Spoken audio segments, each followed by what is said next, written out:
This is the Founders Catalyst. Hello, Founders Catalyst community. We see you out there. We appreciate you. And Lee, we've not actually had a chat for a solid month. We totally lost track of time catching up.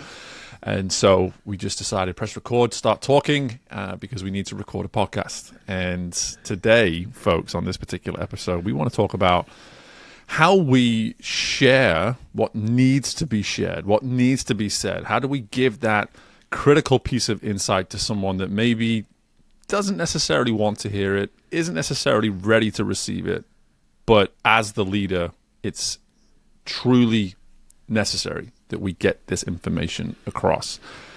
And Lee and I immediately had a little bit of a almost disagreement and challenge on this when we proposed this idea, because I believe that we can get people to a point where they're not only able to receive it, but they may even be interested, dare I say, excited to receive this kind of information. And then Lee pushed back a little bit on that too. But before we go to that, before we start sparring here, mate, I would love to just really learn from you, just in your world today. And you can answer this either from your perspective as an executive coach to your clients, or what your clients are experiencing as the leaders themselves. Where do we start? Where do we start when it comes to bridging this very necessary topic that is providing the kind of feedback that folks maybe don't want to hear? Good morning, friends. Good afternoon, friends, and good evening, depending on whatever time of day that you are listening to this. I hope you're doing something fun as you're listening to me and Steve. Big question. I possibly want to go back one step and talk a little bit about my so predictable my journey. Like that. Yeah, so I know. Always want to go one more step back. I just, set the scene a little, tell the story, get some narrative. I think this is my purpose in the world. I genuinely think my purpose in the world, and it's caused me a lot of problems because while it's been my purpose, I haven't always had the skill set to do this properly and to do this effectively. However, I think the greatest expression of love that I can perform is to tell you the things that others cannot see or are too afraid to tell you. I would say that's what sets me apart as a coach, because I think not every coach is able to do both of those things in a way that you can hear it and it feels loving. Mm-hmm. I think there's coaches out there that are great cheerleaders, and there's coaches out there that are very challenging, and the biggest skill is to be able to do both.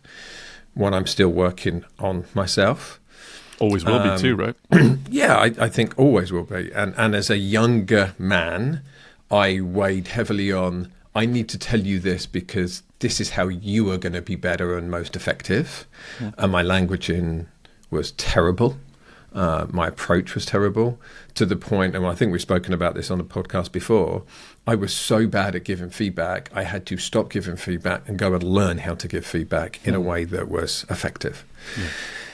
So to set it up, this discussion this hits at my very being for being in the world, is looking for ways for things to be better, especially around human beings. Mm-hmm. And then the journey is how you message that.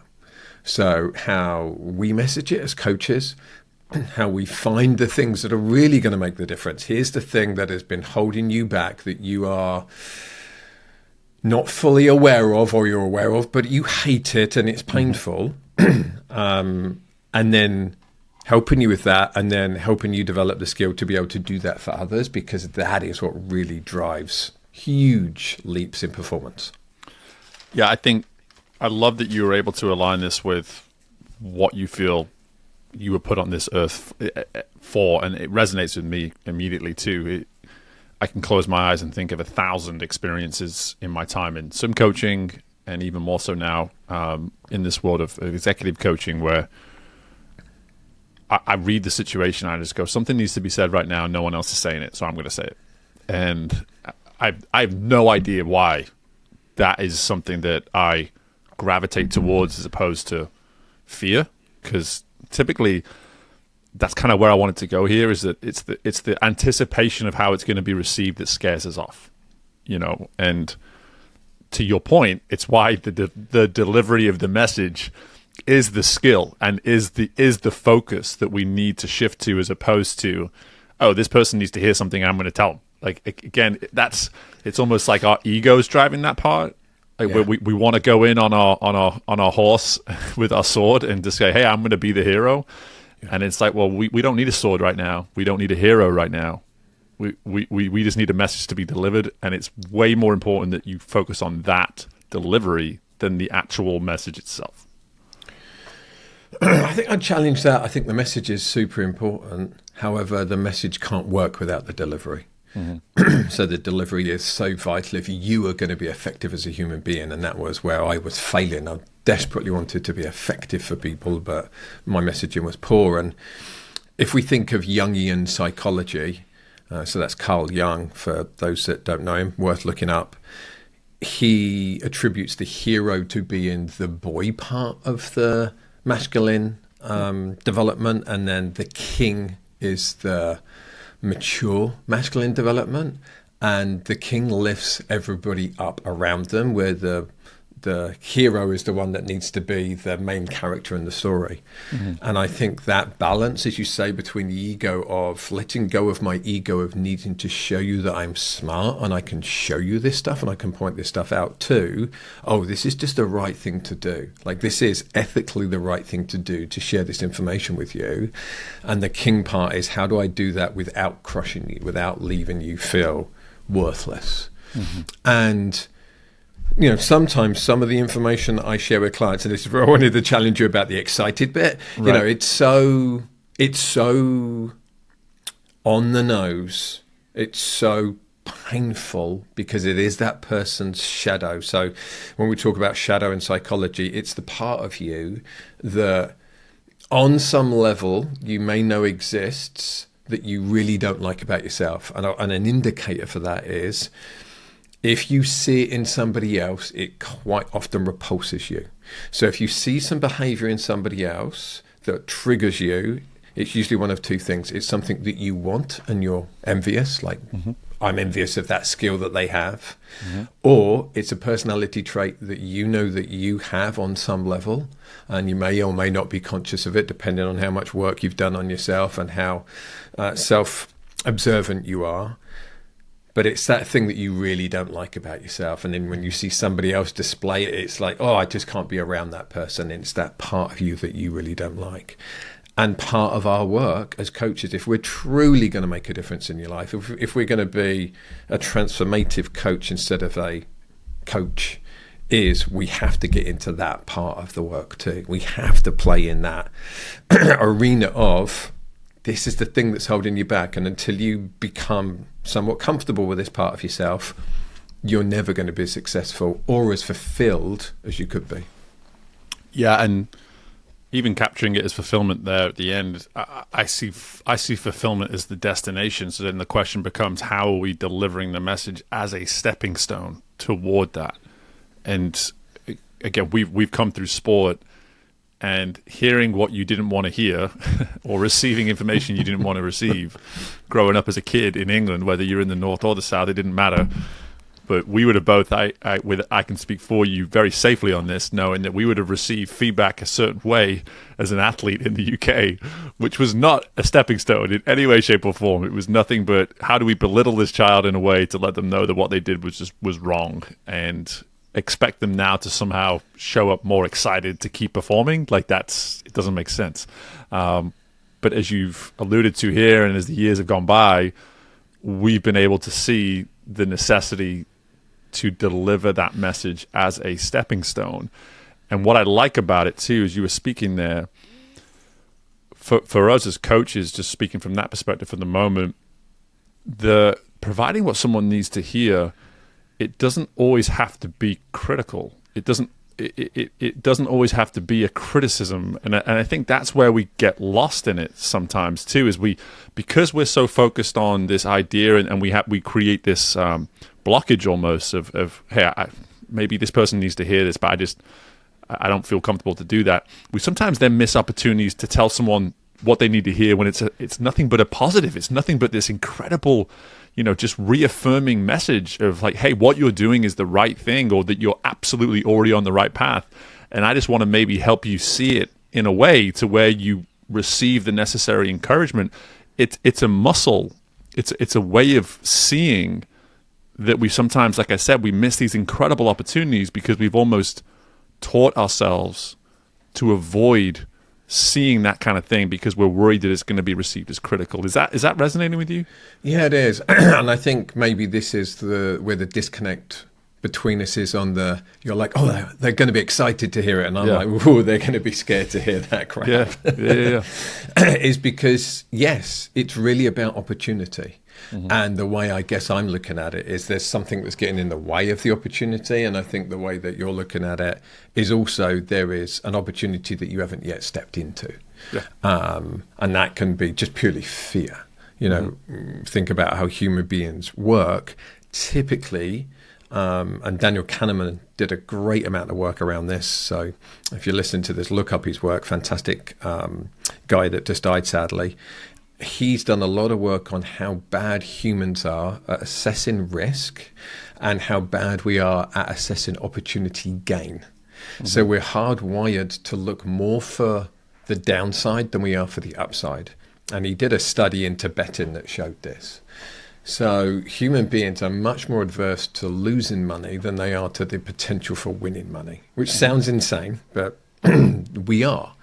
So it's how do you become aware of that and how that is affecting the decision making.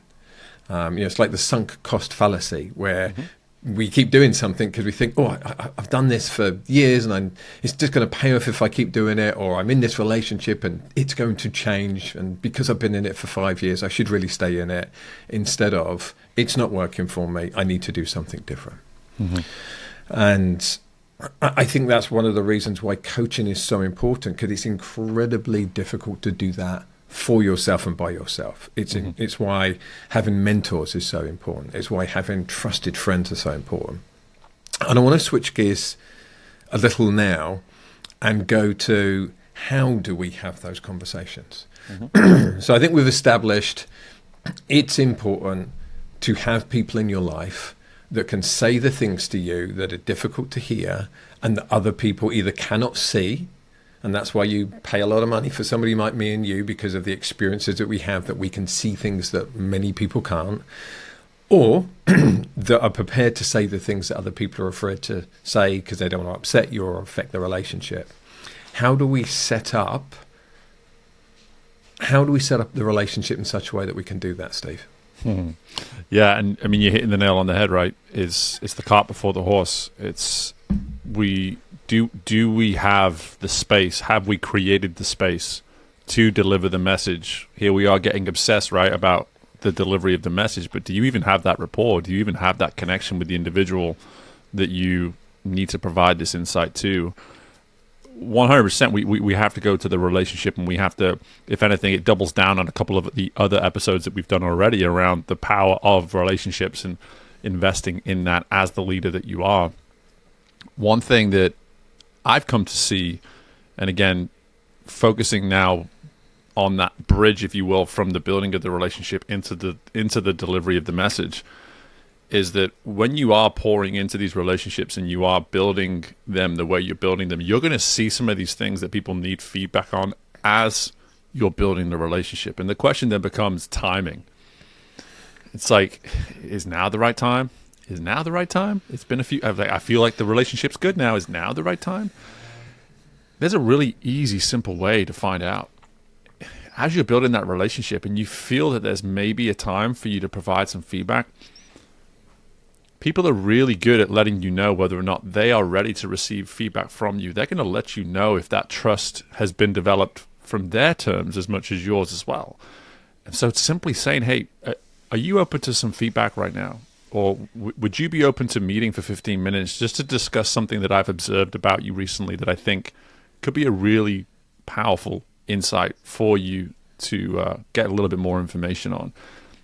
Again, it's the cart before the horse. If you can use the relationship as an advantage, as opposed to getting too hung up on the need to give the feedback, then all of a sudden now you're actually empowering not only yourself, but the relationship as a whole too. The whole relationship is going to benefit because you're willing to actually anchor the feedback in the relationship itself. Yeah. I love that. It's excuse me. It's so important that you have that rapport. And I think that's the biggest mistake that people make. And the biggest mistake I used to make. I'd be in a velodrome, I'd see somebody doing something suboptimally, and I'd go up to them and I'd point it out because I genuinely wanted them to have a better experience. However, I had no rapport with them. And they might know I was well known in the community, but I didn't have a rapport with them. I'd probably never spoken to them before, and I'm going up to them saying, hey, the way you're doing that, that's not good enough. You know, what if somebody experienced that? They experienced me saying, you are not good enough, not, oh, this person cares for me and they like me and they're here for me. We're just talking about a behavior, or we're just talking about a skill, rather than it's landing as though it's about you as an entire human being. I'm going to give a shout out to one of my mentors, Kari Sulanis, runs a company called Pilea Coaching Company. And early in my coaching career, she said to me, the best coaches are willing to say the stuff that might mean they lose a client. But you got to say the stuff that is going to move the needle. Yeah. And then I really liked what you said, Steve, about the timing. And it's setting a relationship up in such a way that the person you're working with trusts you so much that they're asking for the feedback. And then ideally, we're kind of walking them down the path where they're experiencing it themselves. And they're saying, hey, I think I do this thing. What do you think? And rather than just, you know, we see a lot that's going on for somebody before they are aware of it or ready for it. And then the skill of coaching is, when is the right time to start introducing these things? Yeah. I'll see stuff in the initial conversation with somebody that is going to be helpful for them, but they're not ready to receive it then. Right. And it would be negligent of me to share it then, because it would be harmful rather than helpful. And that is, I think, such a delicate balance. And I know the coaches that I've worked with do this incredibly skillfully, of being able to get so much trust from the other person that I genuinely care for you so much that I'm going to tell you something that's going to be painful and you are going to thank me. Maybe that's where their excitement from your side comes from, Steve. Like, right. I'm going to tell you something that's painful and you're going to thank It's just me. the word excited isn't landing for you, but what's funny is that you just keep reinforcing that people can... shut up. And again, maybe let's replace excited with eager. Okay, eager. all right then. You know, how about that? I'm going to replace it with open to hearing. There you go. Dip in the toe. It's 7 o'clock in the morning here for me, Steve. I'm not sure I've got to eager or excited yet in my daily journey. Now we're finding it. Lee has a limiting belief here, folks. That's what we're finding out. My wife woke me up at 2 o'clock in the morning to go and catch a plane. So selfish of her. So selfish, huh? I know. Like, what? Why did you book a flight that left at 6 o'clock? Yeah.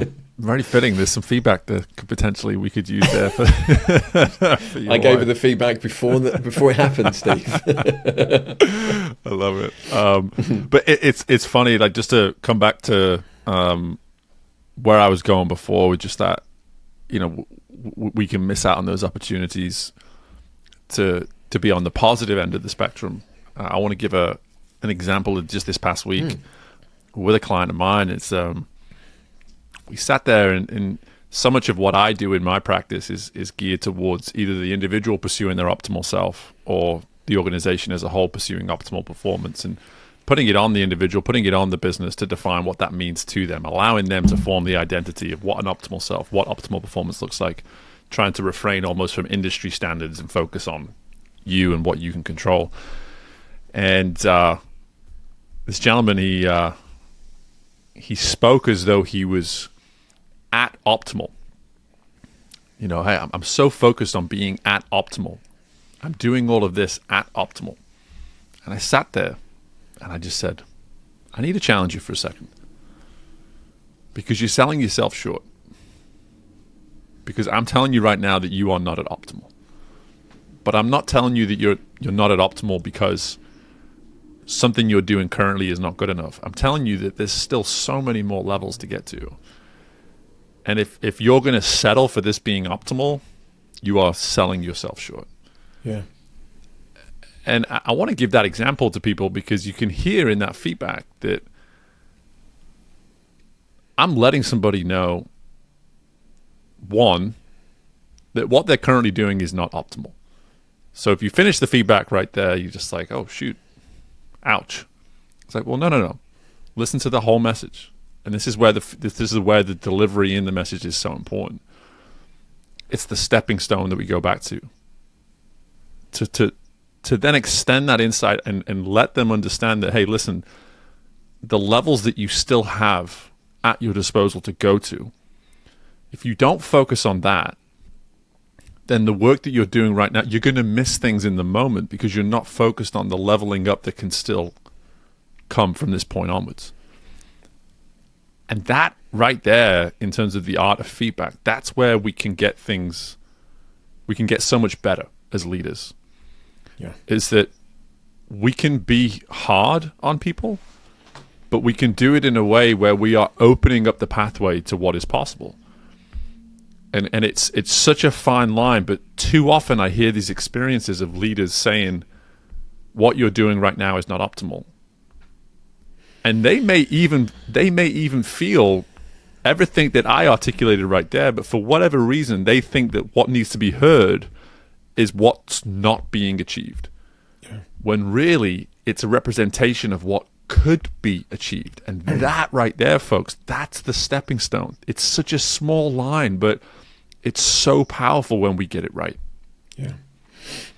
While I'm feeling feisty this morning with my lack of sleep and being pedantic about words, I think the word I want to choose there is it's an invitation to people. It's an invitation to what is possible. Love that. And there's a book called The Big Leap by an author called Gay Hendricks, who was kind of pivotal in leadership coaching early on. And the premise of The Big Leap is most of us stay in our zone of comfort and we don't step into our zone of genius. Because when we step into our zone of genius, it feels more vulnerable and the upside is big and the downside feels scary because we are taking risks. And whenever we're taking risks, again, going back to what we said earlier, humans are bad at assessing risk and they believe the risk to be bigger than it is and they minimize the upside. So it's how you step into that, right? How am I operating in my zone of genius rather than my zone of comfort? I stay here and I know things are going to be okay, but I'm not going to achieve what I'm truly capable of. And I'm not going to have to keep leveling myself up to keep achieving what I'm truly capable of. And I think that's a really important thing for us to think about as leadership coaches. Are we supporting the people that we work with step into their zone of genius, or are we just supporting them staying in their zone of comfort? And you know, and I would say with the people that we work, most of them are in their zone of excellence. So you're kind of zone of comfort, zone of excellence, and then zone of genius. That last, right, we're getting to the mastery part now. We're getting to the part where you are changing the world, where you're really doing something. And I asked that of myself as a sports coach. I thought I was operating in my zone of genius, and then I went and found people a lot smarter than me about physiology and aerodynamics and strength and conditioning, and I realized I had so much more to learn. And I think it's the same for leaders. The ones that I see do the best overall are the ones that surround themselves with as many smart people that will challenge them, open their mind, that will give them different perspectives, and they're the ones that have the ego strength to stay in that place without getting reactive or competitive. Yeah, and something I want to try to do here for our listeners is, as you guided us into this part of the conversation with application, just to try to create almost a step-by-step approach, which again, it's surface level, but it's something to take away. As you've heard here, like the importance, firstly, of focusing on the relationship and understanding the ability to bridge these types of things with caution, but with curiosity. You know, just, hey, are you open? Would you like? You know, just having that conversation on the front end, as opposed to going in, driving in the feedback, and also the power of the stepping stone. Like, what is that stepping stone message going to look like? Understanding that the destination, as you just put it here, Lee, is like, how do we start to move people towards their genius, towards their, if genius is still too far-fetched, let's start with excellence. Let's start with better. Like whatever it needs to be to feel as though there's the greatest sense of realism in the room while you're having this conversation. That's a great place to start. One thing I want to also add to this is, as the person providing the feedback, I really always encourage my clients to start with, what is my goal? What is my goal in providing this feedback? What is the point of providing this feedback? Again, if these sort of words, if the initial word I use doesn't work for you, insert the word that makes the most sense for you to get to a point where you know, okay, now I can focus on the delivery. Now I know the delivery is essential for me to achieve what it is I want to achieve from this conversation. And honestly, that work typically takes no more than 60 seconds. If we just stop for a moment, say, before I go and ask this person if they're ready to receive something, what would my goal be in this moment as their leader, as the person delivering the feedback, that I would want to see achieved in delivering this feedback? I wish I'd asked that question more when I was in swimming. Let's put it that way. I wish I'd asked myself that question more. Yeah, I agree. As we start wrapping up here, I think I want to share a little story about what really helped me. And as we're teasing each other with language and words, words are really important. And finding the words that resonate with you, I think, can make a huge difference. If somebody's asking you to do something, but you don't resonate with the words or the phrase, you just can't buy into it. And here's an example. So when I was thinking about giving feedback or, helping somebody, my wife would say to me, you can be unkind. And she would say, do you want to be right or do you want to be kind? And my wife would much rather be kind than right, because to her, relationships are everything. That's what she values the most. I value the truth the most. So I'm like, I want to be right and truthful and honest and direct. And I was working with Kari, that I've already mentioned, mentor, and she watched me give feedback to somebody who was doing a coaching session. So we're doing a practice coaching session, and we're observing the coach with a pretend client, and I gave feedback. And after the call, she rang me and she said, everything you said in that feedback was great. However, it was so much feedback that person couldn't absorb it all. And she was like, what you said was right. However, it wasn't effective. And that was the word that I needed. I really want to focus on being effective. And she said, say one or two things instead of the 5 things you said, and you would have been more effective, because that person wouldn't have felt so overwhelmed with all of this feedback and then feel like they're not doing a good job, which wasn't my intent, because actually the coaching session was good. There was just things they could work on. So that's what really resonated with me, and I think resonates a lot with the kind of leaders that I work with, is they're not the kind of people that are walking through the world trying to be kind all the time, because they have stuff to do, and sometimes that can get in the way. And that can get in the way of sharing what you need to share. But they are walking through the world thinking, how can I be super effective? So what I want to leave the listeners with today is, when you're weighing these things up, and you're talking about timing, and you're talking about messaging, and you're talking about what you're going to share, for me, have that premise of, is this the most effective conversation to have right now? Am I going to have this conversation in the most effective way? And am I going to share the most effective points for this moment in time? And that might mean I'm not going to share everything. And that might mean that I'm going to give 1 or 2 things instead of 10 things. That might mean I'm going to share what you're doing really well to keep reinforcing that, because that's going to be the most effective thing to move the needle forward. That's the thing that's going to give you the confidence to step from good to excellent to zone of genius. So that's the guiding light for me now, is, am I being effective? And when I put that framework on things, there's lots of conversation I just don't have anymore, because I'm like, it's not going to be effective. I want to be right and point out your mistake and how you've been out of integrity or whatever. It's not going to be effective. I just don't have that conversation. Yeah. What a great way to actually wrap that up, because I think if you commit to some of these insights that we provided here, make them part of your weekly process of how you assess providing feedback, holistically, it will start to change how you look at even having conversations and whether they even need to be had. I think that's an incredible add-on here right at the end and positive byproduct of this work. So I don't want to add any more to that, mate. I want to just I've got allow one last you to little thing. Yes. Well, you're going to do it then. All right, go on. Okay, good. One last little thing. Go check out my website, leepovey.com. And on there you will, if you go to the bottom of the homepage, there's a sign up for our newsletter. On there you can download a free guide to giving feedback. Ooh. And you'll get some tips that are going to help you do exactly what we talked about, which is to be more effective in giving feedback. So go and enjoy that free download. Bonus content. Good stuff.